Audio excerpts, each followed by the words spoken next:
All right, back here from the PressRoom Pub, 220 Herald Place in historic Herald Square, Syracuse, New York. Plenty of parking spots, plenty of places to enjoy here. It's one of the places downtown where you actually have, first of all, parking, and then second of all, free parking. You don't have to worry about parking on a hill, snowbank, all that good stuff. And you get Coach Q and you get Adeniyi Amadou tonight. The trio of us, myself, Dan Tortora, here with you with Wake Up Call with Dan Tortora, live on Facebook.com/LiveNowDT, and of course, here for everybody at the PressRoom Pub. We have trivia that we do I host trivia every Tuesday at 7 o'clock. I found out that Dino Babers is a big trivia guy. Q, you like some trivia too, though, right? You know a little bit of stuff, or are you bad at it? I'm bad, but listen, I'm a game fighter, so we do what we got to do. All right, so you'd find a way. Adeniyi, how are you with trivia? Awful. Rusty. Rusty, Okay. Rusty, okay. Well, tonight, we have raw. some. She's a little, it sounds a little raw. Right. That means she ain't very good. Yeah, it takes some time here. Now, we will say, though, the questions tonight, there is a trio of questions that have to do with Syracuse women's basketball. And I can't read them off because we have teams already set up here tonight. But there is a trio of Syracuse women's basketball questions. And I can say happily that you didn't get them all right, gentlemen. So that's good. No, you didn't ask the question right. You didn't ask the question right. All right. Fair enough. I didn't hear it right. Let me say that. You didn't hear it right. So, but we're having some fun here with this. We're going to have a good time. Syracuse women's basketball is going to be involved in trivia. I promised that we came back here in part two, Adeniyi, that I would start here with you. Coach Q and I have jokingly spoken about the fact that not only is the Syracuse sideline his domain, but also the three-point line, the half-court line, the scorer's table, maybe the paint sometimes. So how far have you ever, it's a two-part question, how far out have you seen Coach Q get onto the court? Second part, has anybody ever gotten farther than Coach Q without getting in trouble? I don't remember anyone going that far out, but I don't know anyone actually that would go that far out. And then that would go that far. I think I saw him well past half court. Yeah. Yes. On the court, past half court. Yes. Okay. Yeah. Does the other during the game? During the game. Do you don't know where you go? I think that you're in your element, Coach. Parallel world. So yeah. you go and now let me ask you a question.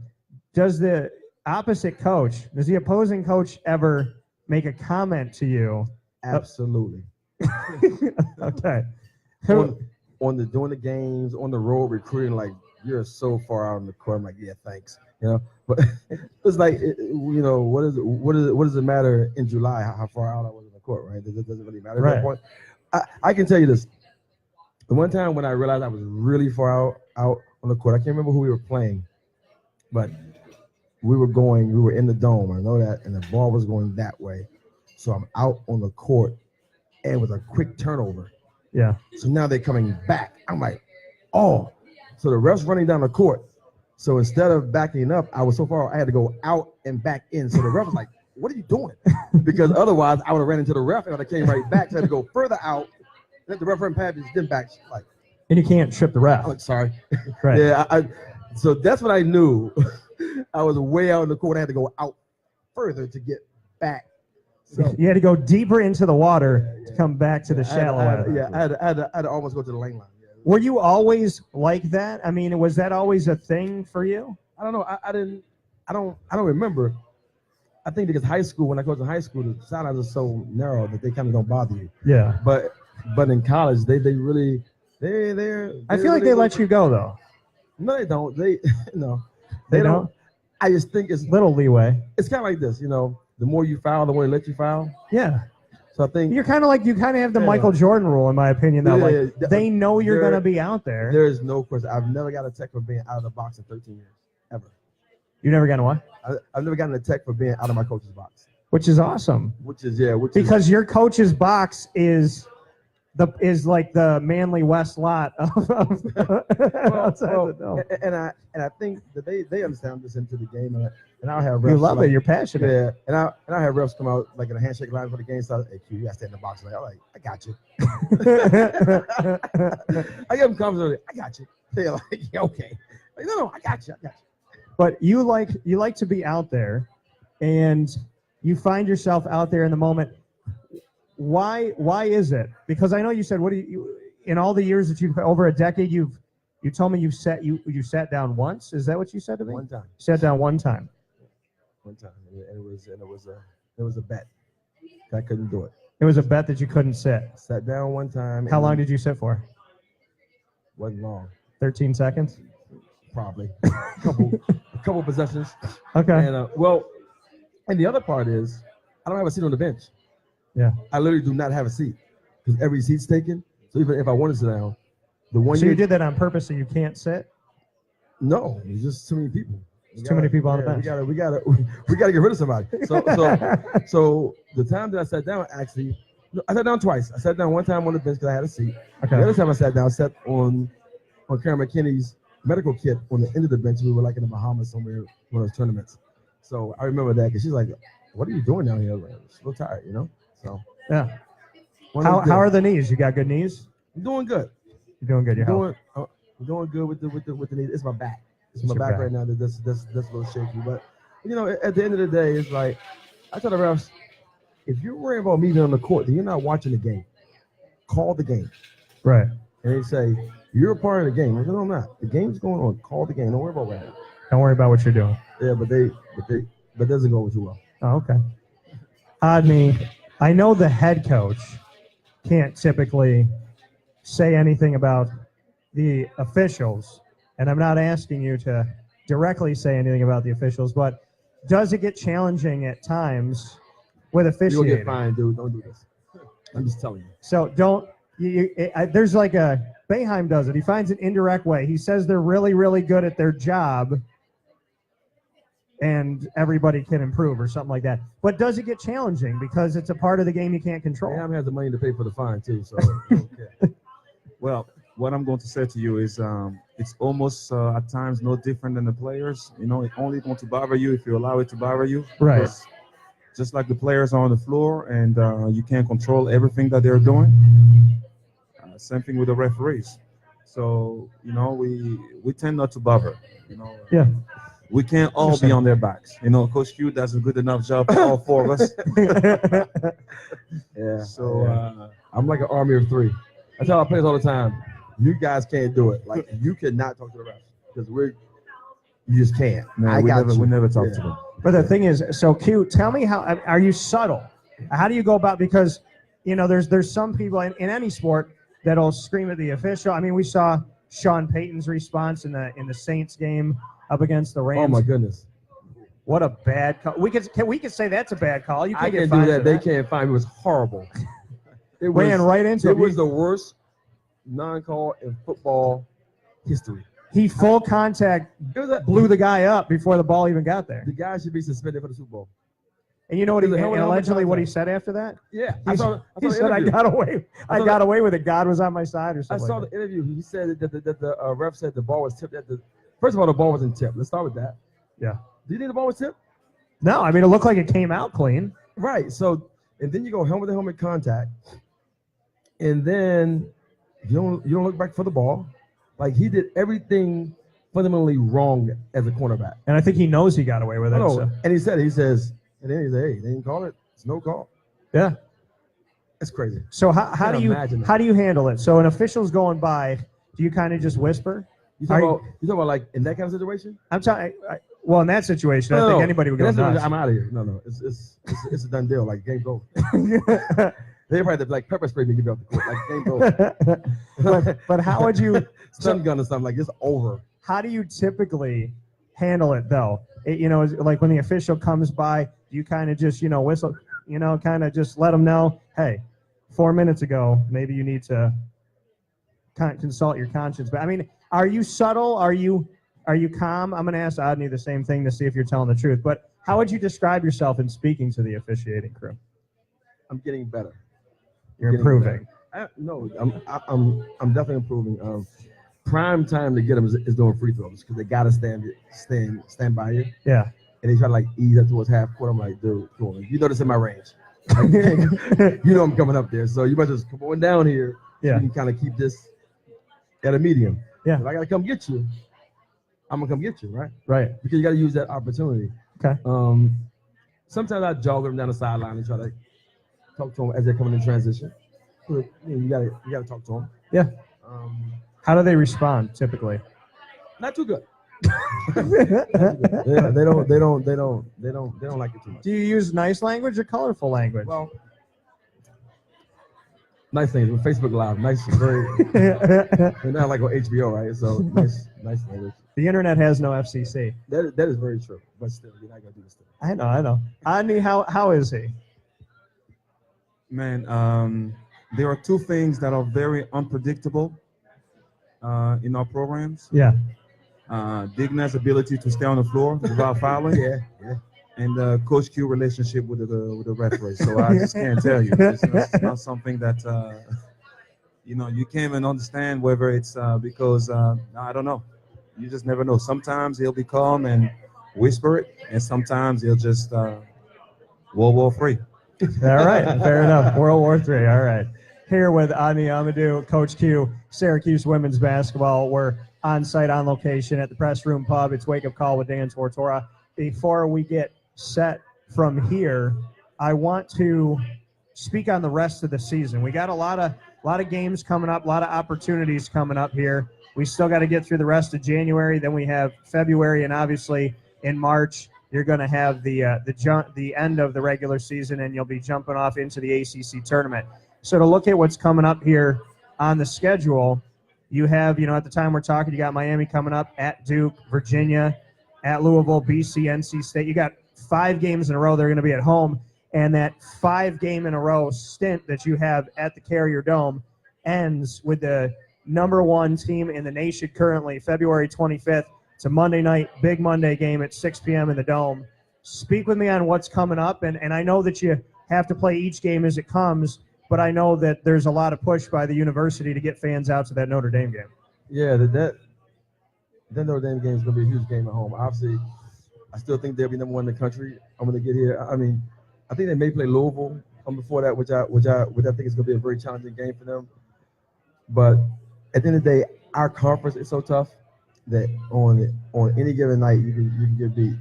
Hence us, right? So I just believe that our conference is getting, the balance is getting tremendously, the gap's narrowing. Every team, like Clemson right now is playing well. Pitt has a lot of talent. They just, they're kind of been depleted with a couple key injuries. Boston College is tremendous, but they're pushing teams. Yeah. Wake Forest is a little down because of injuries, but the teams that are down are down because of injuries. They aren't down because they're not good enough, and that's what our conference is right now. We're number 1 RPI conference in the country right now. Right now we got 8 teams predicted to get into the tournament. It wouldn't surprise me if a 9th team slipped in. So when you look at like a Virginia Tech right now, they don't have those guys in, but that is a very good basketball team, and they can go on and win 5 or 6 in a row at any moment. So when you look at the balance in our conference, it's very good. Miami's fantastic. They have a very good team, a veteran team at some spots. So you just can go down and listen, look at every team and talk about their balance and how good they are. Yeah, I mean, when we look at the time of our conversation right now, Notre Dame 18-1, NC State 18-0, Louisville 17-1, Clemson 14-5, Florida State 16-2, Syracuse is 15-3. Miami's got 16 wins. Georgia Tech, Boston College have 13 apiece. North Carolina has a winning record. Virginia Tech has a winning record. The only teams that don't have a winning record currently right now are Duke, Pitt, and Virginia. And then Wake Forest is 9-9. So, like you said, there's really no bottom feeder of the ACC. Anybody is vulnerable. There's a few teams looking for their first win: Virginia Tech, Wake Forest, Pitt, and Duke. But everybody else has got at least one victory in this thing, and the reality of it all is the majority of the teams have double-digit wins already, and they're making it difficult in the national rankings as well as in the ACC. And you look at Duke, and there's just injuries. They still have 2 or 3 McDonald's All-Americans on the floor. So you gotta stay healthy. You gotta have some good fortune. But this is a very tough conference. Adeniyi, before we let you go here, just what you can say about, what you've taken away from this conference so far in the ACC, and if you do consider the talent top to bottom to be the best of the best. Yes, I believe so because what the conference does for us is it stretches you, and you just cannot take anything for granted. And our kids understand that. You can't take a day for granted. You can't take an hour of practice for granted. You certainly cannot take a game for granted. So that's what the conference has done for us. Is if you're looking at the stretch coming up, I mean, we have Miami tomorrow and Duke on Sunday. Uh, two tough teams, and like Coach said earlier, Pitt is at the bottom of the league, but it was a 6-point game at halftime. Yeah. So It was a 6-point game at halftime before Adeniyi had good advice. Yeah. 80% of the time. Unbelievable advice. So Yeah. why should people come out to the Dome and see this team? Coach, I'm going to go to you first, and then Adeniyi, I want to go to you. Why should they come out to the Dome, see the Syracuse basketball team? We know that you guys have had, that this team has had a very successful rise. I think every year you improve a little bit more. This team within the last few seasons, first Sweet 16, first Elite 8, first Final Four, first championship game, going from being in the postseason in general in the NIT to getting to the NCAA tournament, to getting better seeds, to being able to start the tournament at home, what you could do for women's D1 basketball. So there's a lot to be proud of. What can you say about why people should come out and support this team that has so much success and so many great young women in the program? What are your words, Coach? It's a great brand of basketball. We're very up tempo, exciting team on the offensive end, defensively. We stay in as much pressure as we can until Adeniyi calls it off. And it's just a fun brand of basketball. Our kids play hard, we coach them hard, and to get the right results at home. What would you say, Adeniyi?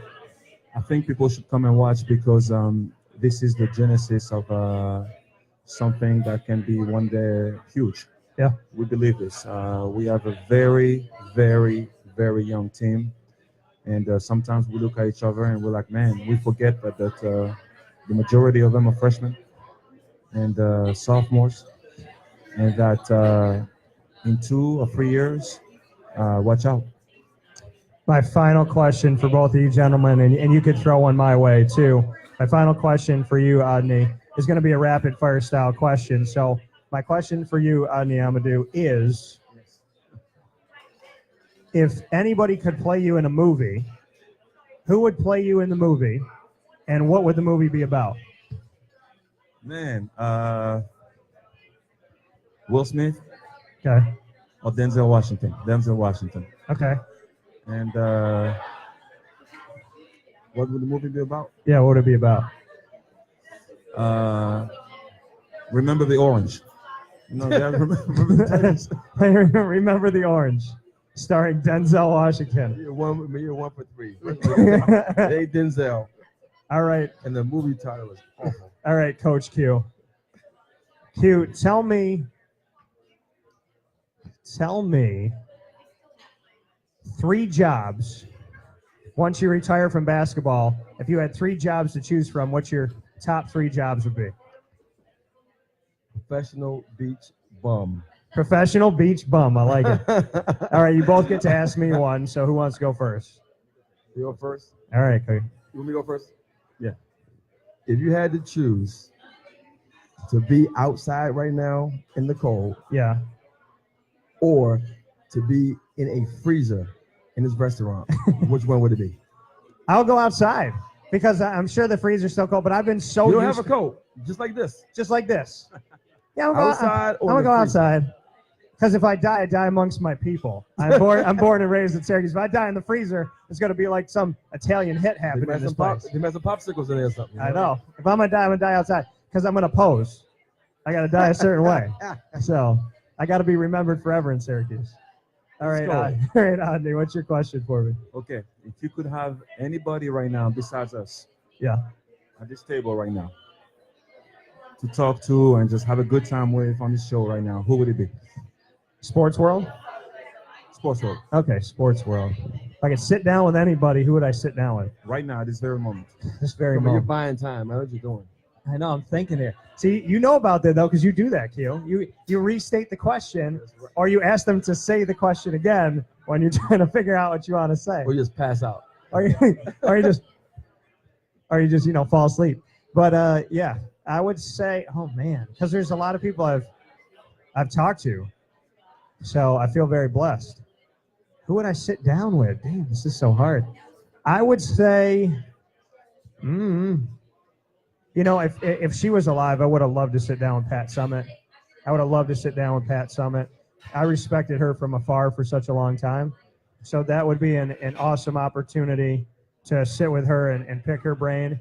And I've said this before, I've gotten to interview him, but not in a hour conversation. Dabo Sweeney, without question. I mean, I got to ask him about his faith this year, and some TV station carried it to over 1 million people. And that was just one avenue that we had. And I just asked him about God because he hoisted a championship 2 years ago. And they said, what about you? And he talked about God. And they said, what about the team? And he talked about his faith. And he spent 6 minutes just saying, I appreciate God. I appreciate the community. I appreciate faith. I can't do this without my faith. I couldn't do this alone. Just the humbleness and the things that drive him, that drive me. I would sit down and ask him about that, especially in today's world where people don't speak up like they should about it. So. What would you ask Pat Summitt? I would ask Pat Summitt. What would you want to know first? I would want to know how someone like her, in a world that we live in today where women are trying to show, the strength and be at the forefront, and we're trying, that equality fight that's always been there. I would say to Pat Summitt, how did you get it done before anybody else got it done? Because women demand respect that they deserve, but she got it decades ago. She stepped out onto the floor and respect was there. So, and it's earned, and she got it. So she's a great lady too, man. She's unbelievable lady. So with that being said, Coach Q, Adeniyi Amadou, myself, Dan Tortora, thank you, gentlemen, for being here. Thanks, Dan. And we appreciate you being here. Yeah, so we look forward to having you back here at the PressRoom Pub, and of course, Facebook.com/live Honey now. mustard wings. Honey mustard wings, Coach Q, is what he gets all the time. And shout out to everybody. Thank you so much. Thank you to the entire team here. And we are going to get started with trivia to see if they know more than Coach Q knows about some trivia here. We appreciate y'all. We wish the team right. We ask the team the best. Wish you all the best of luck. And obviously, we'll be talking Syracuse women's basketball every Wednesday. So tomorrow morning, Q, I'll talk with you then. And Adeniyi, as always, thank you for everything you do. Thank you for having me. Appreciate it. I'll talk with you soon.